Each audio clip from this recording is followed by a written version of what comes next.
Hello, homies, and a very warm welcome to Homeopathy Hangout.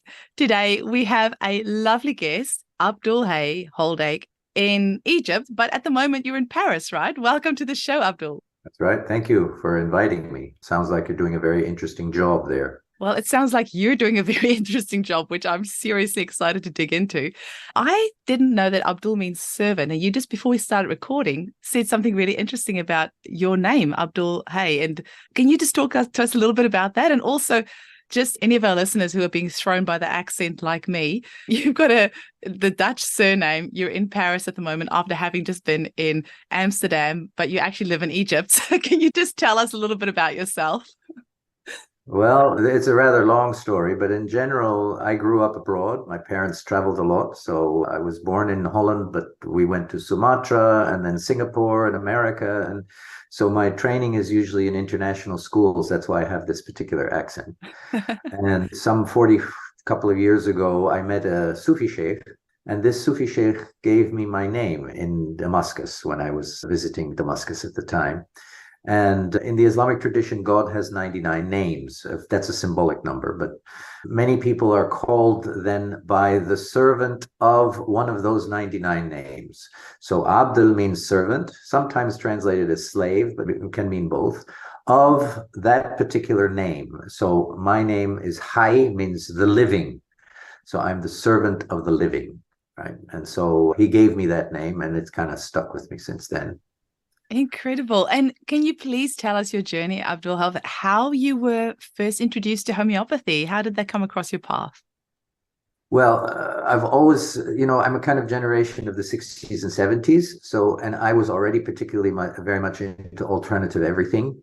So even in university, I stayed in a commune for a while. I was into alternative agriculture and stuff like that. And I was in an ashram for 9 months, living a very simple life, simple food, etc. When I got married and then had children, I didn't want to use any kind of modern medical intervention. And we started studying a little bit of herbalism, and we had a Chinese friend who did some acupuncture. And then I happened to come across George Vithoulkas's book on homeopathy, and I was so fascinated by it that I read it through, and I gave it to my wife, and she read it through. And it happened that Carol Boyce was running a charity in London, and she was on her way back from Iraq, stopping over in Cairo and visiting a friend of mine who was the Minister of Finance, and he was into alternative stuff. And I met her there, and she said, I run this homeopathic charity. We would, and I said, well, I'm interested in studying homeopathy because I had started a course with the people in England. They had a correspondence course, which I did for 6 months with the tapes. And I realized I needed a homeopathic teacher. I couldn't do this long distance. And so she happened to appear in front of me. And I said to her, would you be willing to send homeopaths here to train a group of us? And I said, I'll collect the people. And she said, yes, we'll send them, and they will not require any fees or whatever. And so our very first teacher was Ian Watson and Robin Murphy. And so they stayed with us at home for 2 weeks, and they toured Egypt and things like that, but they gave us courses, and we used to sit with them, and they would give have clinical discussions and things like that. And we did this for 3 years. So basically, we hosted about 14 homeopaths. They would come, they would stay with us, they would teach the classes for 2, 3, 4, 5 days. And in the meantime, we would have discussions, and we would see how they would be prescribing and things like that. So that was our initial training. Because when we had the children, I didn't want to use any kind of medical system, and we were kind of randomly doing things. With the homeopathy, it became very systematic. And our children, who are now in their 30s and 40s, have never taken any antibiotics or painkillers or anything like that, just simply because we saw how it worked. And also, each of the homeopaths had a very particular approach.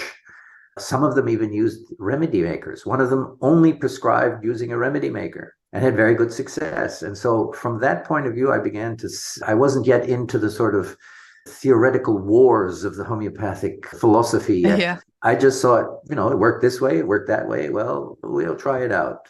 Then one of our teachers was Peter Chappell.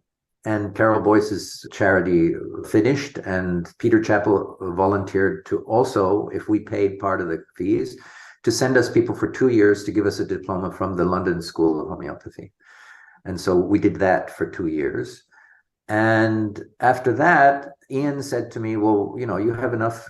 I'd been treating patients on the side. I was teaching at university, but I was also treating patients for free. I've treated patients for the last 25 years for free in Egypt. Because I had a job, I had an income. I know that homeopathy is not exactly an income stream that you can survive on easily. But that was part of what we did. And my wife also did the training with me. She's a very good prescriber, but she's an artist. So she never did it professionally. She just helped people left, right, and center. And Ian said to me, I'll cooperate with the Lakeland School of Homeopathy. You become the international lecturer, and we'll give the diploma from Lakeland. And so I did that for about 10 years. And then one of the founders passed away.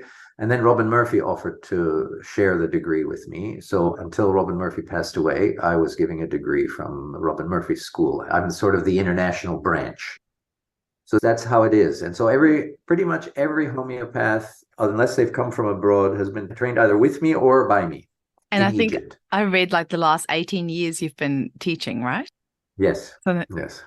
If you're wondering why your monitor was going green there for a second, or why my face is going green, it's not issues with the coloring on the monitor. I was just literally going green from jealousy. I cannot imagine these people coming to your home, these like giants in homeopathy, and just learning directly from the masters. That, I mean, they say that, you don't, like, homeopathy finds you.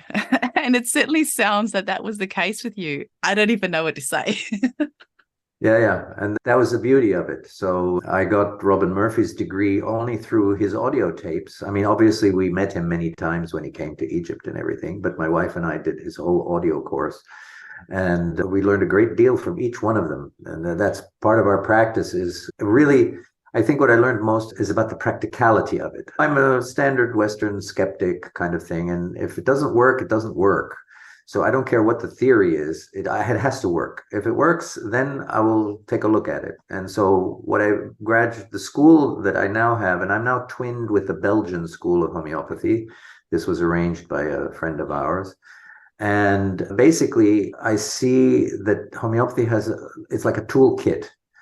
So now I understand that, sometimes you need a screwdriver, sometimes you need a hammer, sometimes you need a wrench. You can't really say this or that is necessarily going to be the only way of doing things. It just doesn't work that way.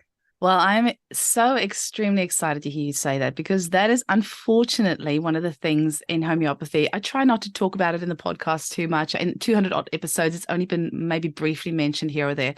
But unfortunately, there is a lot of animosity amongst homeopaths themselves, as if it's not bad enough that we have so many skeptics from around the world giving us a hard time. There's a lot of conflict between homeopaths for the various different ways that we prescribe, and every person believes that their way is the best way.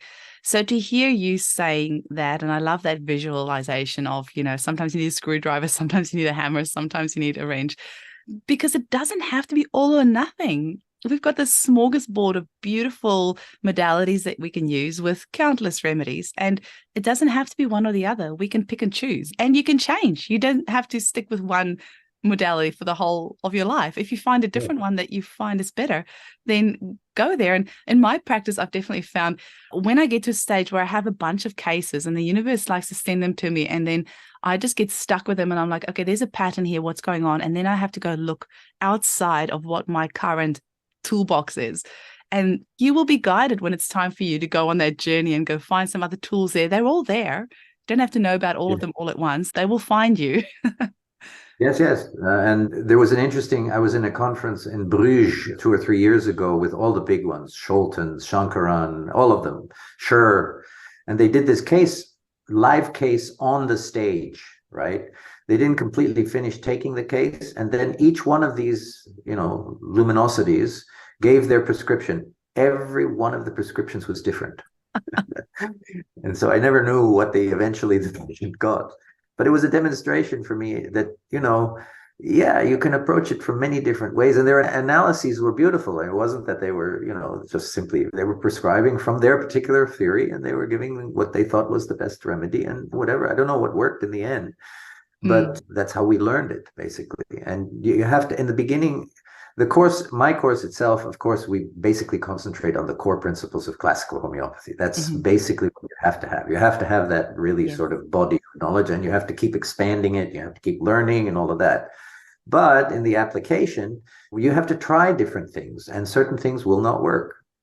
The sensation method developed because a lot of the cases were not getting resolved. Then you had, homeopathic detox therapy works in certain particular kinds of cases. Yeah, there are all different ways in which you can apply these techniques.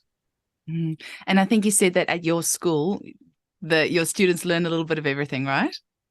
Yes. So what are some of the things that they might be exposed to in there? Is it 3 or 4 years that they do? They do 3 years, a weekend per month, which is a full weekend. It's about 11 hours of teaching. And then they have study groups, and they have assignments and materials they have to work on. And then they have to submit some cases. They have case observations online. There's a whole bunch of things that they do. Also the other things that I do in my course, which I don't think most homeopathy courses do, is that I do self-development. I don't believe that you cannot heal. I believe that you cannot heal somebody unless you're whole. So I have a weekend on shadow work. I have a weekend on multiple subpersonalities and how to access those things. So in a way, the homeopath has to develop in a particular way in order to be able to be open and flexible for the kind of people that they're going to be receiving. And so that's part of what I do. I don't pretend that they're going to be ready after 3 years. None of us do. I mean, I'm still not ready after 20. So I agree. I'm not ready after 10. But what I want to do is give them the kind of tools to be able to be flexible enough to take on new material and know how to integrate it. And so I have a section on cell salts, for example, because Robin Murphy was very big on cell salts and had very good success with cell salts. I have the classical sort of materia medica material. I have the different potencies. I compared different potency prescription methods.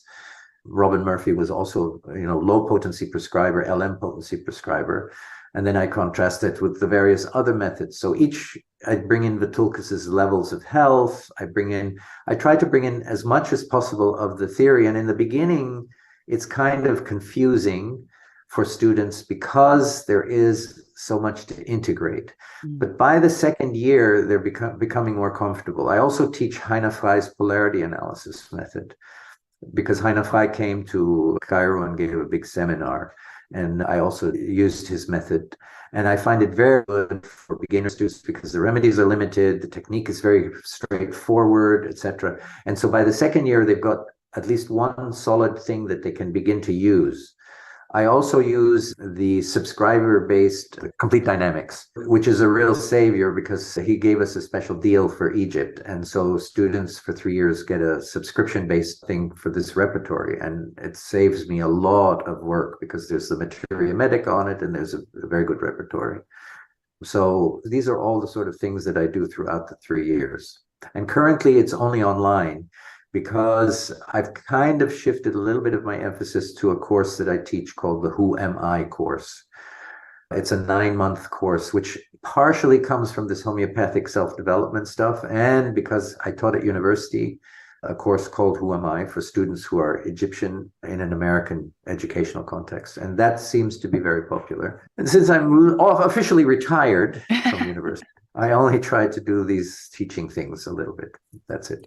I was going to ask you, because you mentioned about not charging for the homeopathy because you had another job. So what was the other job that you were doing, and what were you teaching at university? For 34 years, I was part of what is an American university system called the writing program, and then became the Department of Rhetoric. So I was instrumental in establishing something called the Department of Rhetoric. And it was basically the American universities teach you how to research and write in an academic format. And then it also expanded into different formats of writing, for business writing, for artistic writing, creative writing, etc. So it became a department.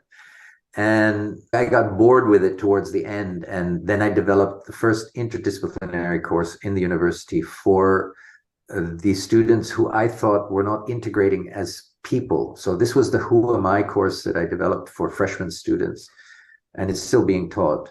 So I brought in psychology, sociology, alternative medicine, all kinds of things. And then I developed a similar course for the seniors called Integral Living. And so that's sort of where I went. I became the associate chair of the department before I retired. And when I retired, I just had enough of academia. But all through that time, academia allowed me to have my homeopathic practice. So the university was basically paying for my existence, and homeopathy was my passion.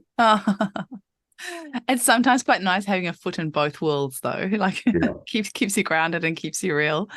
I absolutely love that you do personal development as part of your training. And, you know, I have these chin wags with Marcus Fernandez on the podcast, and we've often said you can only help your patients as much as you have developed yourself. Like, your practice will never outgrow your personal development. So in order to take your clients further, you need to take yourself further. And I think it's something that we don't put enough emphasis on. Like, really, you can get so caught up in the hoo-ha of daily life and the clinic and everything else, but really we need to take that time for ourselves and look at our own shadow sides and our own triggers and our own traumas and things in life to be able to really help our clients. And some of that also just comes with time and experience. Like, I look at where I am now and, 10 years ago, and you can do personal development, but some of that is actually just time and being exposed to more different things. Yeah, exactly. Yeah. I'm just so blown away by, sorry, I'm still at the start of the conversation where you're saying these people are coming to your home. I'm just so blown away by were there any homeopaths before you in Egypt? Is this something completely new, or was it ever something that was there before? There was, when I first arrived in Cairo and I started the homeopathy, I asked around, and there was one doctor, a woman called Nada Zirik, I think it was her name, and we became friends. She was practicing in a hospital, and she was a regular MD, but she was the only one that was practicing. And there was an interesting story I heard, because she was practicing in her office, and one of the regular hospital doctors came in and was curious, what was she doing? And he saw these books on her shelf, and he took one of the books down, and it was a Materia Medica published in 1912 or something like that. So he's looking through this book and he says, but this book is published in 1912. He said, yes, because your information changes every day, but ours does not change once it has been established. And I remembered that story because I found that she was being much more scientific than any doctor she was encountering. She passed away many years ago, but she was the very first one. But I was the first one to get people to be trained, basically. And most of us were lay homeopaths. We had, I think, one MD. And so the majority of the initial group, we were about 20 people that I collected that trained with these people. Incredible. And are there any rules or regulations on using homeopathy in Egypt, as the government's you're flying under the radar? You're all flying. The only place where there seems to be some regulation is in the Gulf, in Dubai and Kuwait and Abu Dhabi and these places, where they've initiated if you have a legitimate diploma of some kind that you can demonstrate to them, then you're allowed to practice. All other Middle Eastern countries except Israel, pretty much the Arab world, there is no idea about whether it's legal or illegal. The only thing you cannot do is advertise that you're healing some medical condition, which is generally the case. But there is no regulation. Occasionally, the doctor syndicates will get upset and say that we need to do something, etc. But in general, I tell people to keep a very low profile. And so can you find homeopathic remedies in health shops or pharmacies over there, or is it only from a homeopath? No. The thing is, I told you that we trained with Robin Murphy, and Robin Murphy had this philosophy. I visited him in the United States a couple of times, and he had a box, which was like a fisherman's box. And he had a supplier in New Mexico who made homeopathic remedies in bullet boxes. Recycled bullet boxes. The Americans love bullets. Yeah. So he called them his magic bullets, and he had these little cases, and he had this case full of different potencies. And he said, if they ever make it illegal, I have my own pharmacy, right?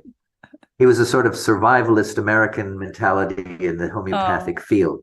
But his philosophy was one that I kind of applied in Egypt. He told me, he said, make it a grassroots movement. Don't try to legalize it. Make it so that people are practicing and that they can't deny it when it is already in practice. And that sort of was my approach, is that I said, if I train enough people in Egypt, it will not die out, because once people have done it, they know how useful it is. And now it's kind of self-sustaining already because I've trained enough people. Oh my gosh, I'm smiling ear to ear. I love that so much. And he was definitely a down to basics kind of guy. I never had the privilege to meet him in person, but common sense. If I think of his teachings and everything that he did, it's just common sense, I feel.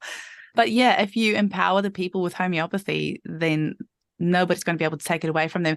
That's what I felt here in Perth as well, and why I really want to create a grassroots movement here. And with a podcast as well, just to get the Joe blogs on the street using homeopathy, because when the governments decide, and this is happening all the time, all over the world, they rear their heads and they try to take it away from us. If nobody's using homeopathy, nobody's going to stand up for it. And so we need this grassroots movement of people that are actually going to march to Parliament or sign petitions or make a big hoo-ha. I would say if you try and take a mum with a screaming, teething baby who has had success with chamomilla, if you tell that mum, sorry, your chamomilla is illegal, there's no way you're going to get past that mother. She will fight to the death to make sure she has access to her chamomilla. Exactly, exactly. Yeah. In the beginning, the remedies were a problem for us. I mean, I got a lot of the remedies from the supplier in the United States, and I still have the old kits, the bullet boxes. But of course, as our practice expanded and we needed more specific remedies, one of our students was a pharmacist, and she actually went to Helios to train. And she actually doesn't make the remedies because I think it's too difficult for her to do that, because also alcohol is difficult to get in Egypt because it's a Muslim country. So you can't even get medicinal alcohol. So she generally brings in the remedies and copies them and makes kits for us. We have used, and this of course makes me a heretic in the homeopathic eyes, is I have used the remedy makers, mainly because we couldn't have access to the remedies, and there were sometimes unusual potencies and things like that. So we had a McGurk machine very early on from London, and there was an incident. And again, I'm a skeptic, so I said, machine, come on.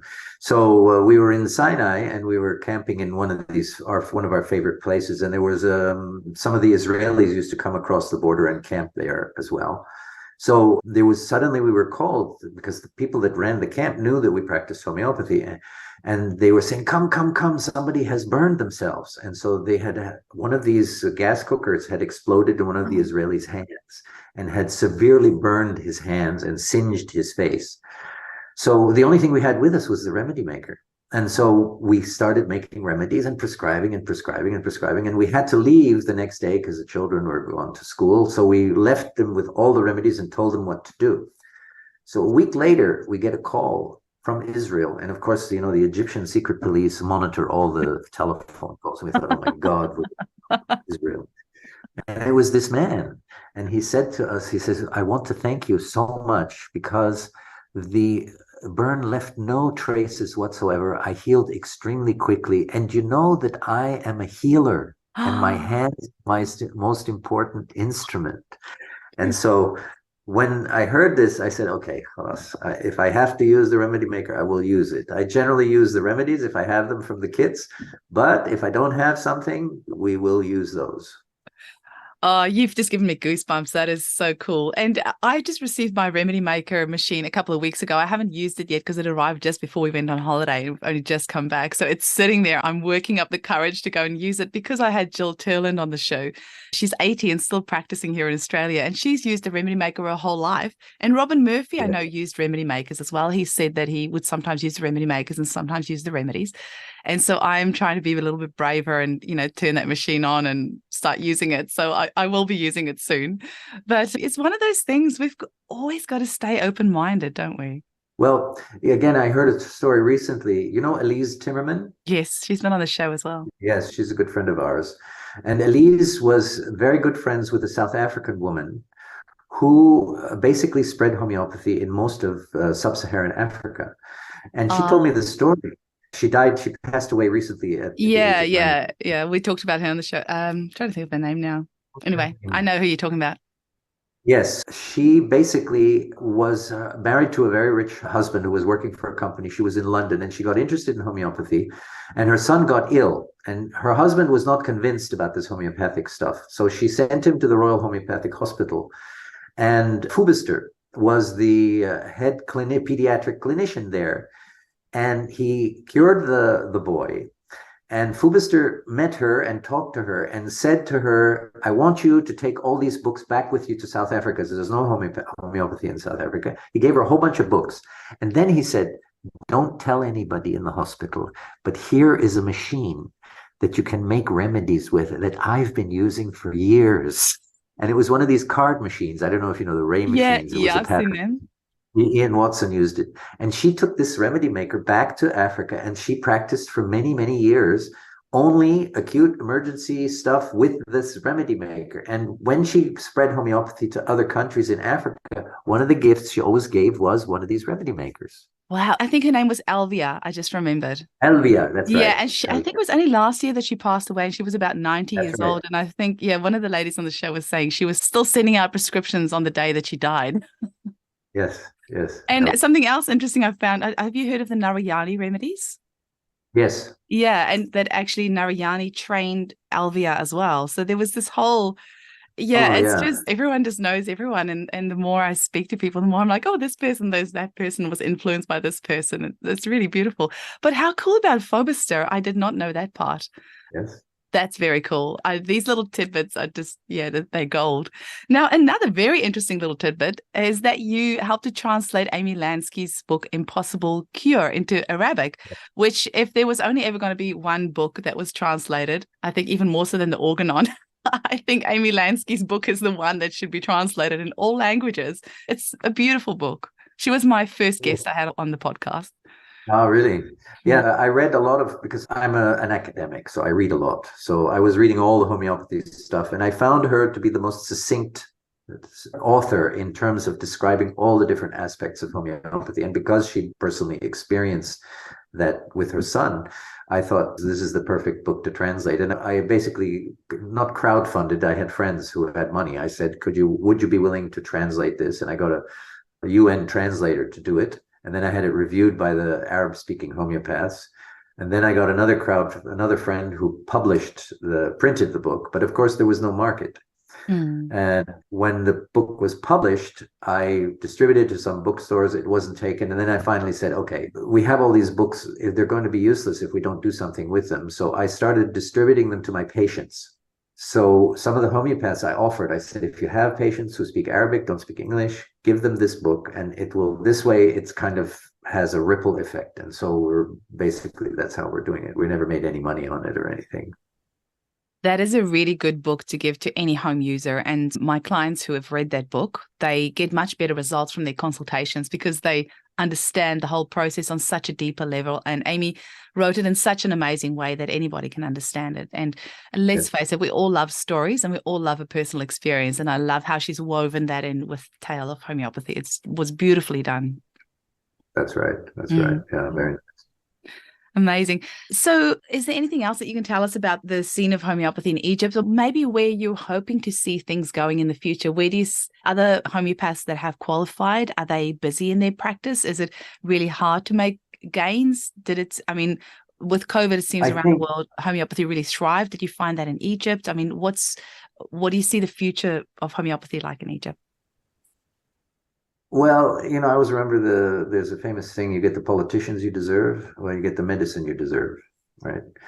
So I think that by definition, you're going to attract a certain kind of clientele, certain kind of people that are interested. Most of the people that I teach these courses to don't necessarily go on to become professional practitioners.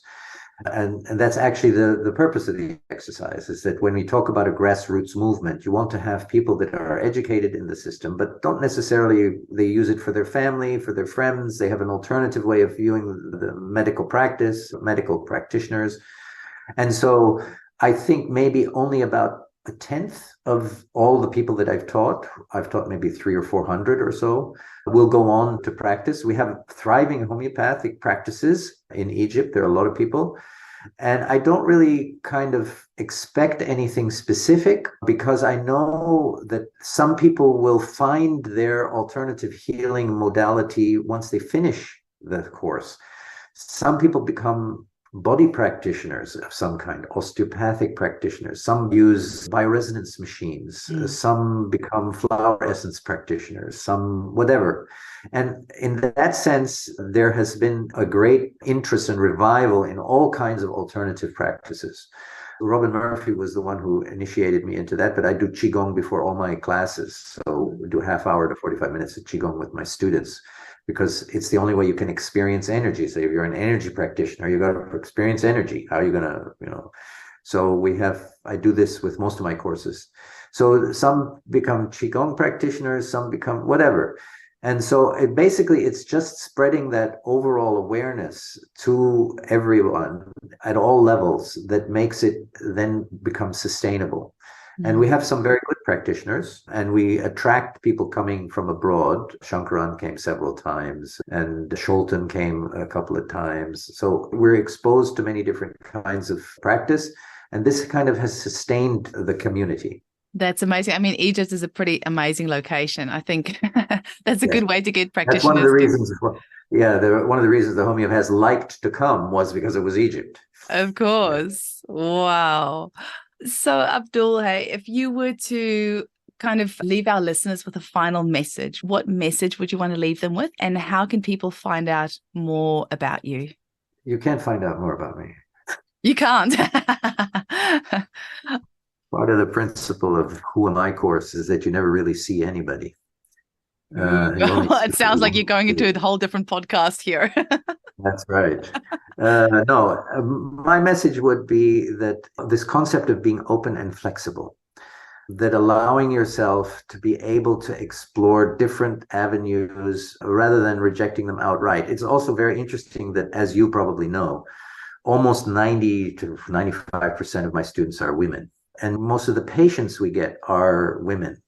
They seem to have this ability to be open to change, to be able to take things for what they are, rather than imposing a theoretical blind in front of what they're experiencing or what they're learning or whatever. So I think it's in this part of my Who Am I course also is this business of being open and flexible, allowing yourself to explore those avenues that you think might be productive for you. And they come at usually, as you say, they come at the time you need them. But the point of understanding that is you have to be open to the fact that you need it.